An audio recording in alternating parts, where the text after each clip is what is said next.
મારું નામ તુષાર આર કામળી છે। હું આદિવાસી જે લોકભાષામાં જે રેપ સોંગ હોય છે એને પ્રેઝન્ટ કરું છું, આદિવાસી કલ્ચરને પ્રેઝન્ટ કરતો હોઉં છું। અમે અસલ ડાંગી આદિવાસી, અમે ઝાડી જંગલના રહેવાસી, અમે ધરતી માતાના પૂજારી, અમે ઝાડી જંગલના મારી યુટ્યુબ ચેનલ છે ડાંગી બોય TR કરીને, જેમાં હું આદિવાસી જે લોકભાષામાં જે રેપ સોંગ હોય છે એને પ્રેઝન્ટ કરું છું, આદિવાસી કલ્ચરને પ્રેઝન્ટ કરતો હોઉં છું।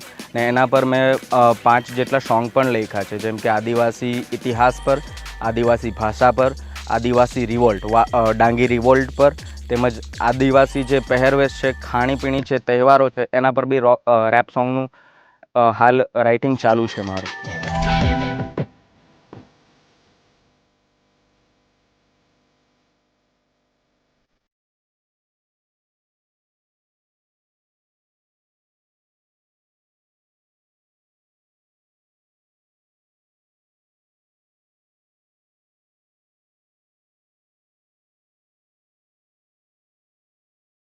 એકચ્યુઅલી આજે મેં ફર્સ્ટ રેપ સોંગ લખ્યું છે કે અમે અસલ ડાંગી આદિવાસી, અમે ઝાડી જંગલના રહેવાસી, અમે ધરતી માતાના પૂજારી, અમે ઝાડી જંગલના રહેવાસી।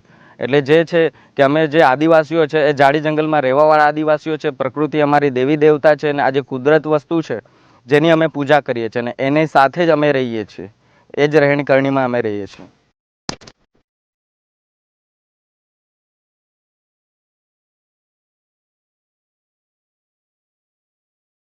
મારું નામ દેશમુખ ભાવેશ છે અને હાલમાં હું ડાન્સર છું।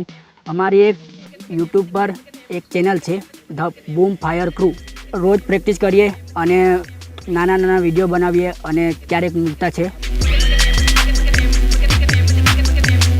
એમ તો અમે ડાન્સ લગભગ આજથી 4 વર્ષ પહેલાં ડાન્સની શરૂઆત કરેલી। અમે આ લગભગ 4-5 કલાક પ્રેક્ટિસ કરીએ। હાલમાં અમારું પ્લેટફોર્મ કંઈ નહીં મળે ગ્રુપ ડાન્સવાળું, એટલે અમે સ્કૂલ પર કાં તો મંદિર પાસે કાં તો જંગલમાં, છેલ્લે જંગલમાં પ્રેક્ટિસ કરતા છીએ।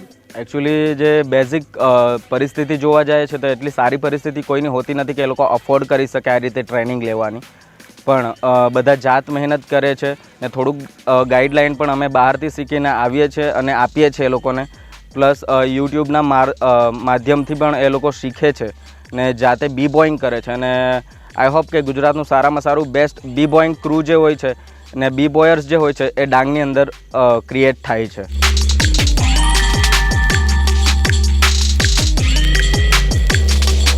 સહ્યાદ્રી ડોંગરા, ડોશીના ટોંગરા, ડવરના દરા, ડાંગીલો ખરા, આહવાના દરબાર, આમના ત ઘરબાર, વઘઈના ગીરદ, કુનાલાઈ શોધ, મહાલના જંગલ, ગુજરાતના મંગલ, સાપુતારાના સાપ, ડાંગી તુમના બાપ, શબરીના પોર, સુબીરના પોર, શોર શોર શોર આમી ડાંગી પોર, શોર શોર શોર આમી ડાંગી પોર। આખું સોંગમાં ડાંગનો ઇતિહાસ દર્શાવ્યો છે ને જે ડાંગના ઇતિહાસમાં જે પૌરાણિક રાજાઓ હતા, અમારા જે રાજાઓ હતા એણે અંગ્રેજોની ગુલામી નહોતી કરી એ વર્ણવવામાં આવ્યું છે। પછી એ જે 5 રાજા મેઇન હતા એના 13 જે પ્રધાનો હતા, જે નાયક કહેવાતા, એનું વર્ણન કરવામાં આવ્યું છે ને આ બધાને મળીને આ લોકોએ ડાંગનું રક્ષણ કર્યું હતું ને ડાંગનું જતન સંવર્ધન એ લોકોના હાથમાં હતું। એટલે મેઇનલી જે ડાંગનું નામ છે એ આ લોકોના હાથમાં છે, એ રીતનું મેં પ્રેઝન્ટ કર્યું છે એમાં। અમારા આ વિસ્તારમાં પ્રોગ્રામ રાખે, સરકારી પ્રોગ્રામ રાખે, એ પ્રોગ્રામમાં અમને પરફોર્મન્સ નહીં કરવા દે।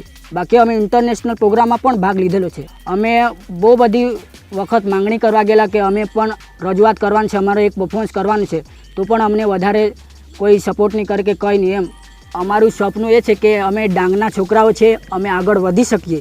અમારામાં ટેલેન્ટ બહુ છે પણ અમને આગળ લઈ જવાવાળો કોઈ નહીં મળે, એટલે અમે બહુ બધી પ્રેક્ટિસ કરતા હોય તો પણ અમે આગળ નહીં વધી શકીએ। અમારામાં બહુ બધા અમારાવાળા ગ્રુપ છે એને બધાને બહુ બધા એમ સપોર્ટર મળેલા, એમ કહેતા હતા કે અમે લઈ જઈશું એમ તમને, પણ એવું થયું નથી। पांडवसी गुफा तटली टुकसा कोपा, आता तुम्ही झोपा, अरे आता तुम्ही झोपा, आता तुम्ही झोपा, अरे आता तुम्ही झोपा, अरे झोपना काय रे बाबा यो एडा माणूस। पहिला डांगी रॅप नाव G30, आता उगा 20, आता उगा 20 कहा। जय आदिवासी, जय जोहार।